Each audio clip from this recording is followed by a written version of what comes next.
ইনশাআল্লাহ আজকে আমি তোমাদেরকে ওযু ভঙ্গের কারণ শিখাবো। কি শিখাবো? ওযু ভঙ্গের কারণ, কি কারণে মানুষের ওযুগুলো নষ্ট হয়ে যায়।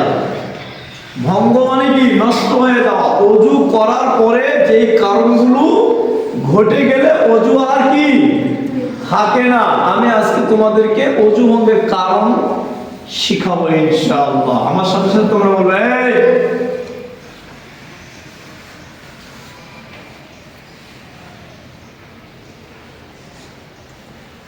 ওযু ভঙ্গের কারণ 7টি।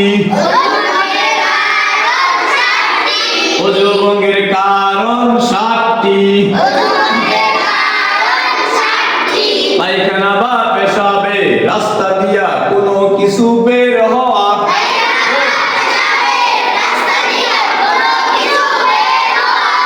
মুখ ভরিয়া বমি হওয়া। মুখ ভরিয়া বমি হওয়া।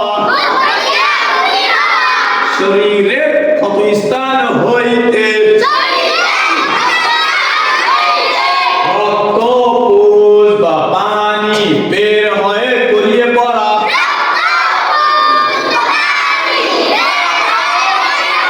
দুটোর সাথে রক্তের ভাগ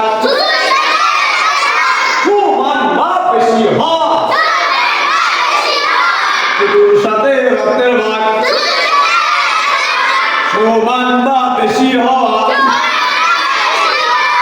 ঈদ বা কাত হয়ে হেলান দিয়ে ঘুম যাওয়া। ঈদ বা কাত হয়ে হেলান দিয়ে ঘুম যাওয়া।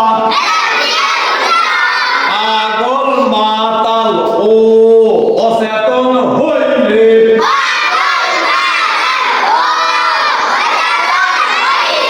পাগল মাতাল ও অচেতন হইলে।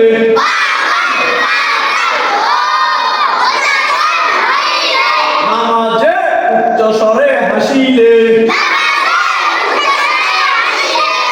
এই 7টি কারণে মানুষের ওযু করার পরেও ওযু নষ্ট। 7টি কারণের যে কোনো একটি কারণ যদি ঘটে তাহলে কি হবে? ওযু। আল্লাহ আমাদের বুঝার তৌফিক দান করুন।